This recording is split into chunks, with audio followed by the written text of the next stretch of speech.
Good afternoon and welcome to another episode of Defiant Jeep. Today I'm back with my friend Sarah and we're going to do another project on her Jeep. We've decided first, if you recognize the area, we brought it to my place instead of hers. Take advantage of my driveway and a different selection of tools versus what we did last time when we did her brakes. So what we're looking at right here is her Jeep.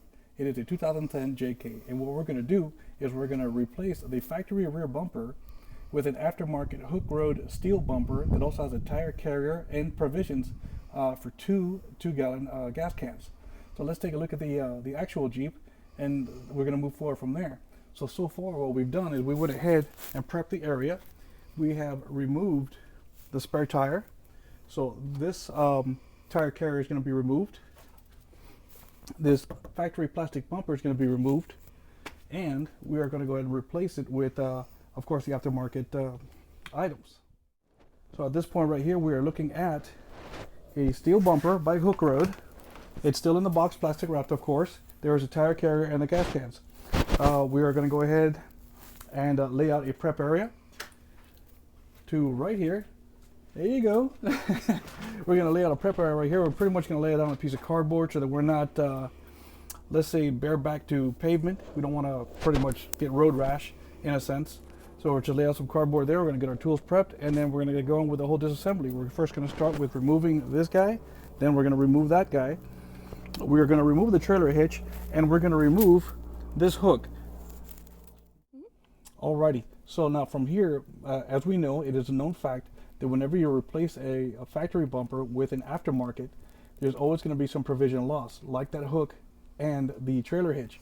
But fortunately, for the most part, almost all aftermarket bumpers, they come with a built-in class 3 trailer hitch and D-rings for, let's say, contact points or provisions to tow something. So it's not a big loss that we're going to lose the factory hook. But let's go ahead and get started. All right, so we're going to go ahead and Sarah's getting started. She's going to go ahead and remove all 8 bolts so we can remove that tire carrier.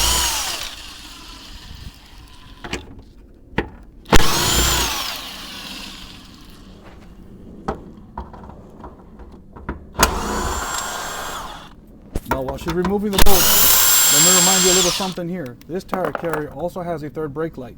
So as we remove the tire carrier, we're going to slowly remove it. Be careful not to pull the wire for the third brake light.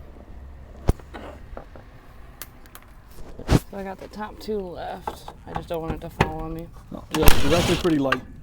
Yeah. It's a pot metal like, very light.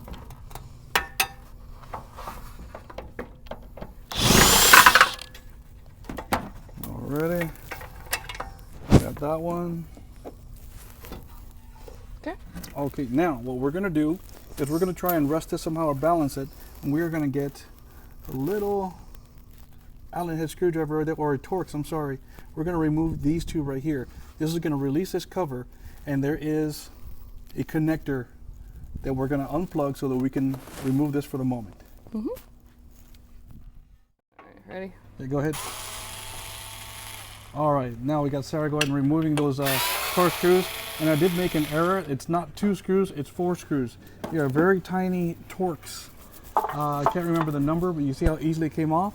Now, you have this wire right here leading all the way to this. So we're going to just squeeze this top part right here. And we're going to remove that connector. It's funny. Let me hold that for you, see if you can squeeze that out. It's been on there for a while. Ta-da! And that's it. That's all there is to it. It is released. Okay. So what you're going to do is you're going to go ahead and move this guy out of the way. Just get him out of the equation here.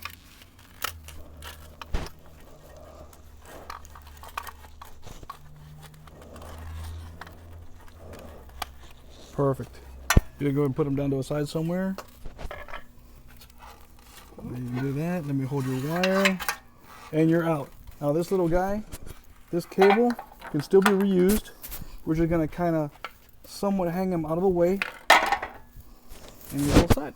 Cool. Now let's go ahead and get prepped, and we're gonna start to remove this bumper. I'm gonna show you how. Okay, so we're good to go.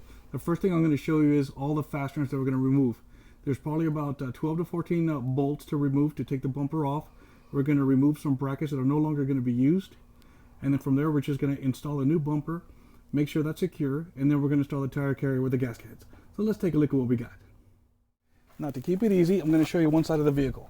You've got these two bolts over here.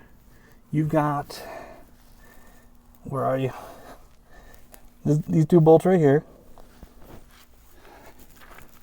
And I'm going to crawl under the Jeep real quick so I can show you what's going on. Okay, you've got these bolts.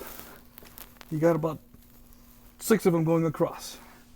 Okay, you've got these bolts up here for this bracket to hold on to the chassis. You've got 1 bolt here and 2 bolts on the side to remove the factory hook. All that is going to be removed. The factory hook's coming off from right here in the chassis. This trailer hitch is coming off. These bolts right here retain the factory plastic bumper. So we're going to go ahead and knock all of those out, remove all the factory equipment, and then we're going to move forward to install the steel bumper.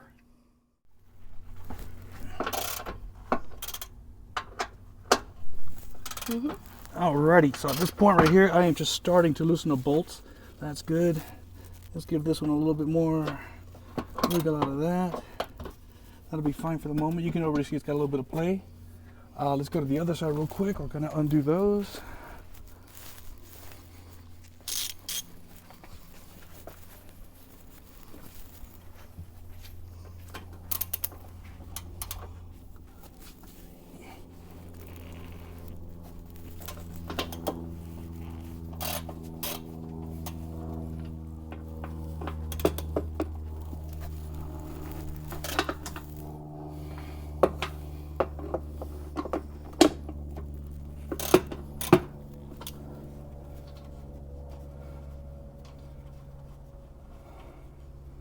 Alrighty, you ready to go downstairs with me? Alrighty.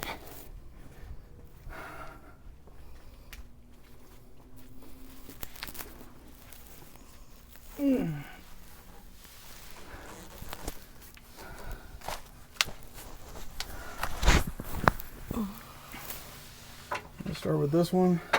We're not going to start with that one.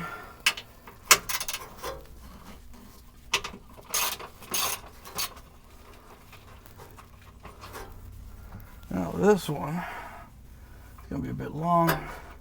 It's got a different size head on it. We're going to have to go find that one. I'm going to go with probably a 19, it looks like, maybe? Probably. Or a 7. No, it looks a little bit big, smaller. It's probably a 17.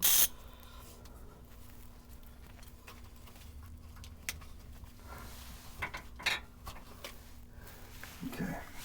Let me get by you. And please forgive me if I bump you a little bit. You bastard.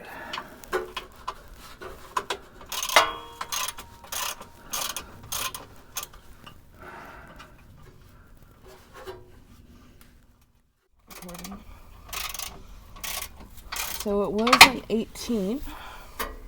Yep. We got 16 and 18 size bolts for the back here.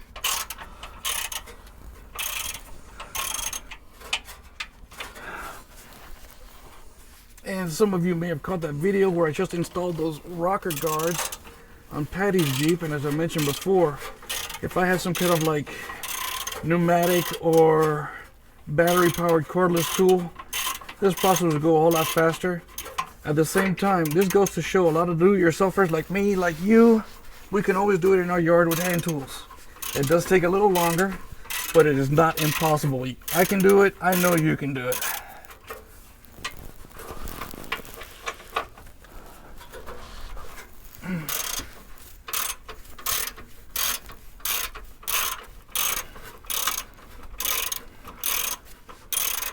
Okay, I think we're ready to rock and roll for this one. So, what I'm going to do is I'm going to take this 16 millimeter bolt, and when I say 16 millimeter, I'm talking about the head.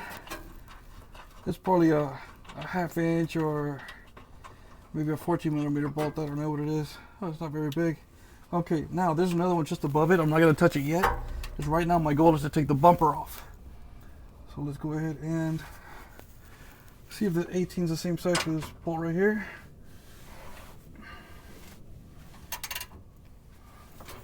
Ooh, it's probably not the right angle to do this one in. Woo! We're gonna have to use the impact wrench on that one, but we will get it.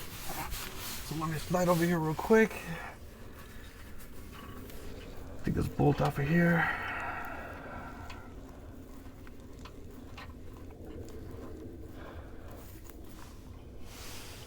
Is it a Flow Master? I don't know what it is. It looks like a Flow Master. I know it sounds nice. It does. It does. Okay. I don't know. It sounds deeper, kind of like a MagnaFlow. So I wonder, but I don't know what the looks look like. Yeah, no, MagnaFlows are usually stainless steel. Ah. This is a nice aluminum body. I bet you it's a Flow Master. What did I do with that other socket? Did you put it in your pocket? I don't know. It's on the ratchet because I'm a smart guy.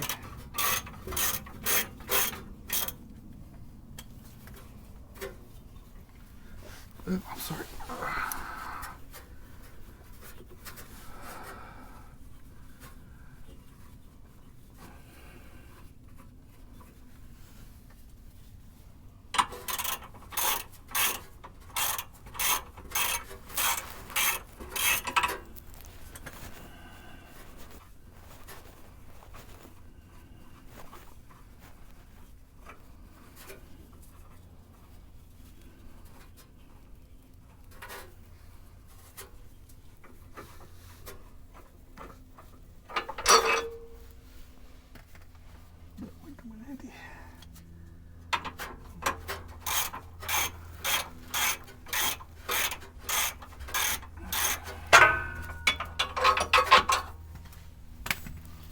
Let's see what else we got going on over here.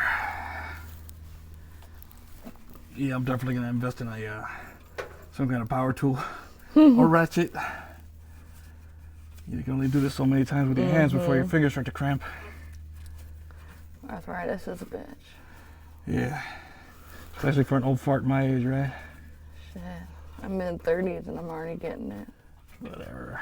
Why do you think I asked for a power tool to help take off the freaking tire part? It's faster and easier. You don't have to consume time because I know you young gals, you like to go No, out and do my shit. hand was hurting. Nah.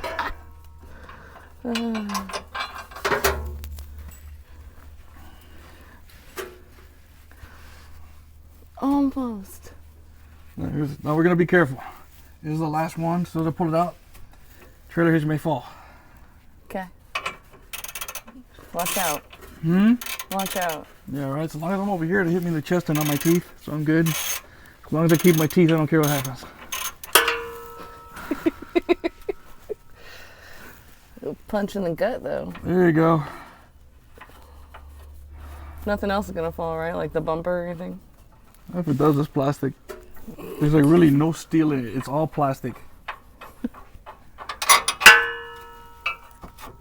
A little dirty in the mouth. Thanks. Oh, I'm sorry. I'm sure we've all had dirt in our mouth one way or another.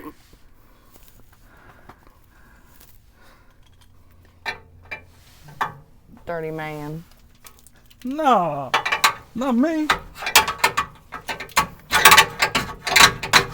Of course, I'm using the wrong tool as a pry bar, but it's what's in my hand right now. There she is. It's called MacGyver.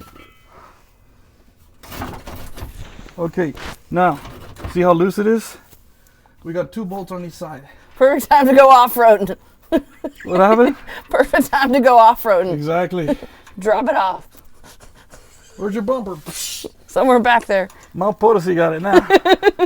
It's an artifact. Give it 50 years. That's it.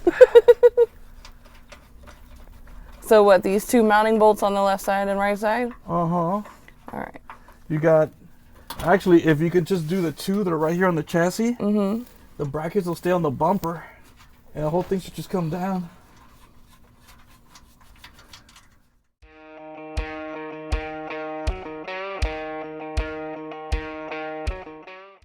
Alrighty.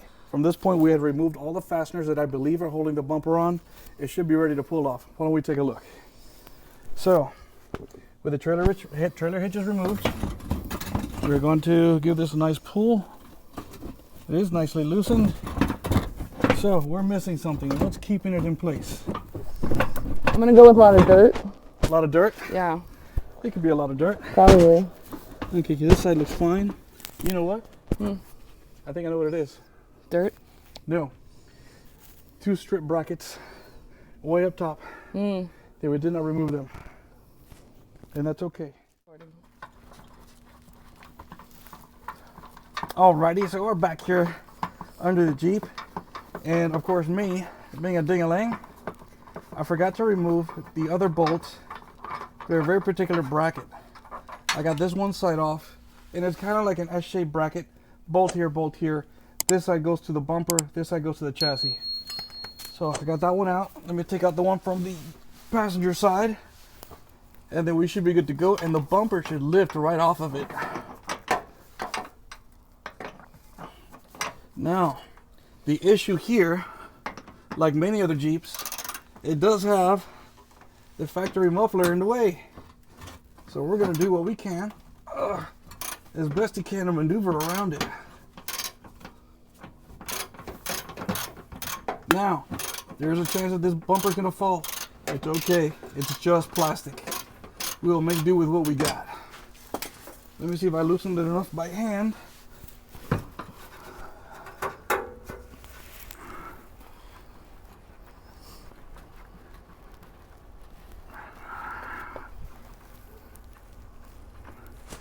Look at you, got me a little guardian angel.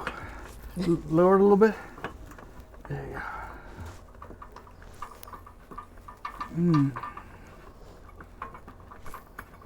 It's almost out. And arthritis just kicked in.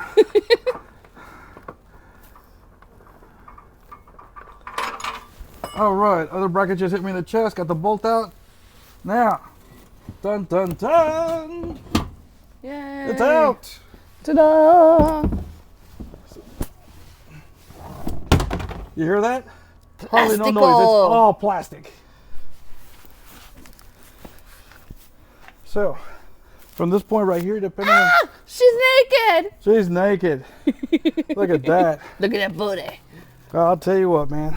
We're gonna clean this up, that's for sure. This area is not gonna be reused by that factory tire carrier. With this little emblem right here, or this little item, most people don't know what it is. It's a vent, right? It is a vent. Most people want to remove it so they can put this nice little cover plate on there, but the decorative, meaning they're gonna have holes in them. There's a purpose for these louvers. These actually help prevent all that dust from the backdraft of wind and such, prevent that dust from going in there. They're not 100% effective, nothing is, but it does help a lot. So for right now, I'd say leave it there. You know, just let it have its say. It's day in the sun, but we are going to clean this area to get the dirt off all the mounting surface. So for right now, let's move this bumper out of the way. Alrighty, so at this point right here, we're going to remove the factory tow hook. We're going to use an 18mm socket, and there's 3 bolts. We got 2 here. It is on the driver's side, and we got 1 from down going upward. It's going to be such a insignificant loss, but we will take care of it.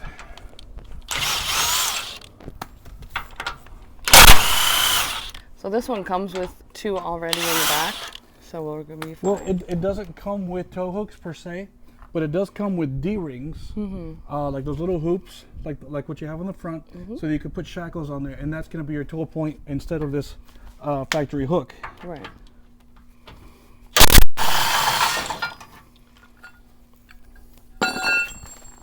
And let's get this guy out of there. Done. You thought you were naked before. You're really nude now. Ah!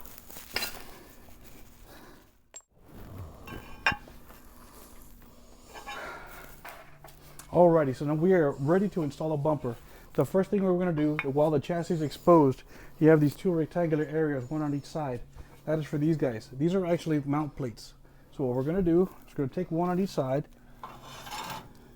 slide it into the area, line it up with the bolt holes on the chassis.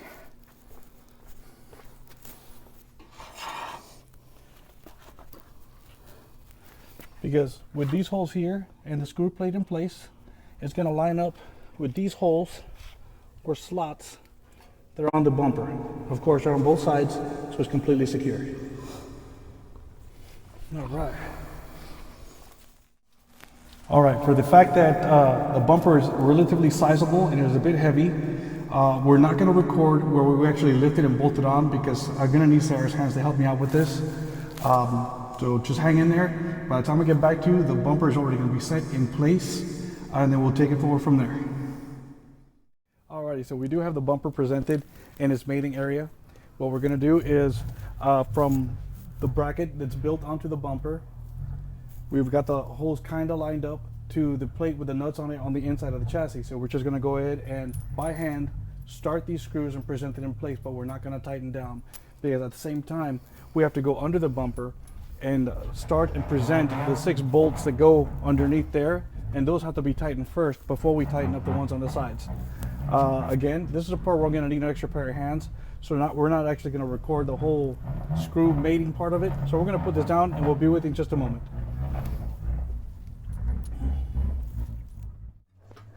All right, so these bolts are finally in, and they were not very easy. Basically because they don't want to line up.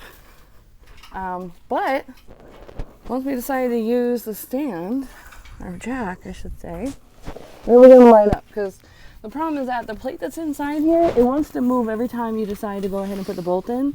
So use your jack if you got it to go ahead and hold everything up to make it nice and level, and that'll make your life so much easier. Alrighty, so we got our little venture started here. Yeah, we got the 2 bolts on each side of where they are presented. Now, we got them in a spot where they're in really good place right now. They're centered on the slots, and the bolts themselves are not tightened all the way. I got them to the presentation point of the lock washer, but they are not tightened. This is because there are 6 bolts underneath. They have to be presented, and those have to be tightened first so that the bumper has an opportunity to move front or back as it has to before we tighten down these 2. So that's what we're going to do right now. We're going to go ahead and get those other 6 bolts. We're going to get them all started, and then we're going to start to tighten down.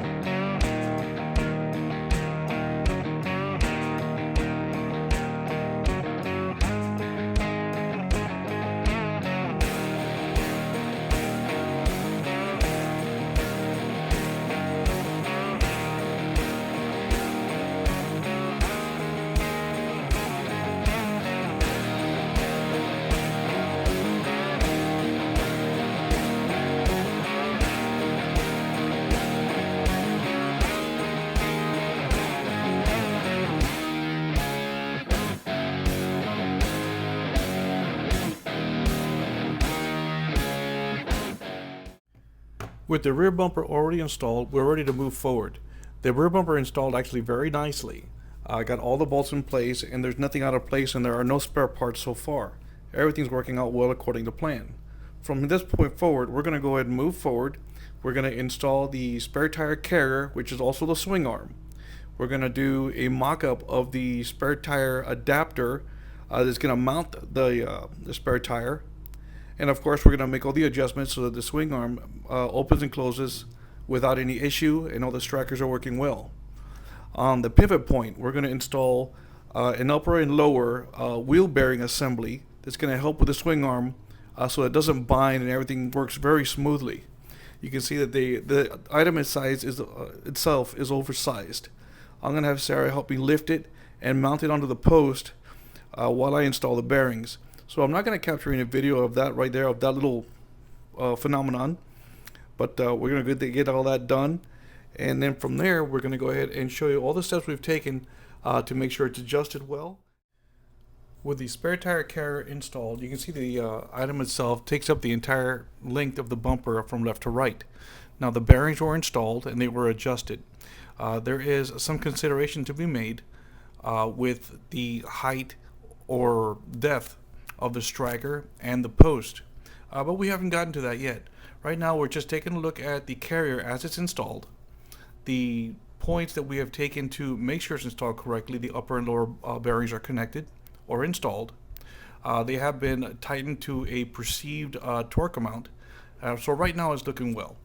It seems to open up and close fine, smooth, with no issue whatsoever. But there are things we have to take into consideration. We may have to readjust this tire carrier for the weight of the tire itself, or the wheel and tire as a combination. Right now it's looking good, so we still need to move forward. We need to add the striker to the spare tire carrier to make sure that it catches the latch very well. And then of course we're going to go ahead and move forward and do a mock-up of the spare tire adapter. And we're going to use the lowest point first. What we're using is a 35-inch tire. And this spare tire carrier will accommodate up to a 37-inch tire. So we're going to start at the lowest point and work our way from there. So when we do a mock-up, we're actually going to apply the bolts. We're not going to tighten them like super tight so we don't scratch up the metal or the paint, and to make sure that the tire is working well. And then we'll make our adjustments if we have to go along.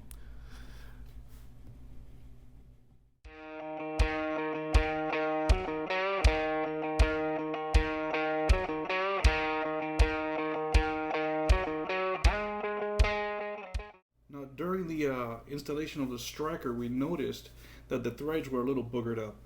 So what I did is I went ahead and I broke out my tap and die set. I measured the actual bolt that's supposed to go in there for diameter of the bolt or the stud and the thread pitch, and we went and retapped it.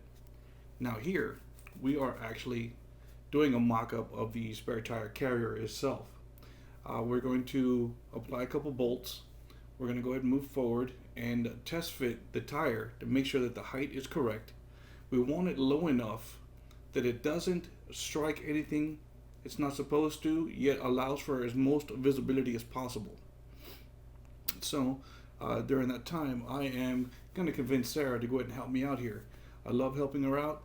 This is her Jeep and she wants to learn, so I'm going to get her hands dirty. At the same time, we're also going to consider the weight of the wheel and tire, because we may have to adjust this striker right here so that it catches it in the center as most as possible. We don't want it too high, we don't want it too low, we want it just right, so that the spare tire itself or the swing gate is able to move back and forth and catch the latch without an issue and not cause any problems currently or in the future. With that being said, we're still going to take in consideration the bearings, the adjustment. We're going to again move ahead and do the mock-up on the tire carrier itself or the adapter, and then we're going to move forward. I am going to get a couple tools here. I am going to get Sarah to go ahead and use her skills as best she can, and then we're going to keep this moving along.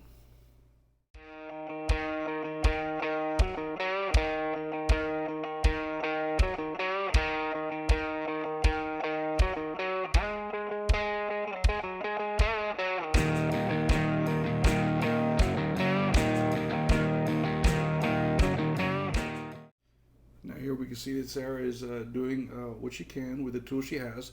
She has a 18mm socket and a 19mm wrench, and we went ahead and did the mock-up on it, and the lowest setting seems to work out fine. So right now she is using the tools at her disposal, so she can go ahead and tighten up the adapter bracket so we can mount up the spare tire. Now this is not the only piece to it. After this piece here is tightened up, there is one more item that goes on the adapter itself, which is the actual mount for the spare tire. So that also is going to have to be adjusted. We're going to mock that up as well, where we need to measure the depth because of the offset of the wheel, the width of the tire, that kind of thing, to make sure it doesn't strike anything that it's not supposed to. It is not in the way, or if it's not too deep. We want to make sure this is just right.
can see we are actually ready for the spare tire mount itself. You can tell that the bracket itself has a very large slot versus the adapter that has the two holes where the nuts are. So we're going to go ahead and apply a couple bolts, washers, and lock washers from this position here. Now, just like we did before with the tire carrier itself and the adapter, we're going to go ahead and do a mock-up on it to make sure everything fits well. And from here you can go ahead and see that the lowest setting worked out well, the depth worked out well, where we had to make a minor adjustment here and then tighten them down fully. But we went ahead and got this all figured out, and it's all done. Thanks again for watching. We do appreciate you visiting Defiant Jeep. Don't forget to like, subscribe, and share. Hit that little bell, and don't forget to join us on DesertWranglers.club. Have a great day. We'll be seeing you soon.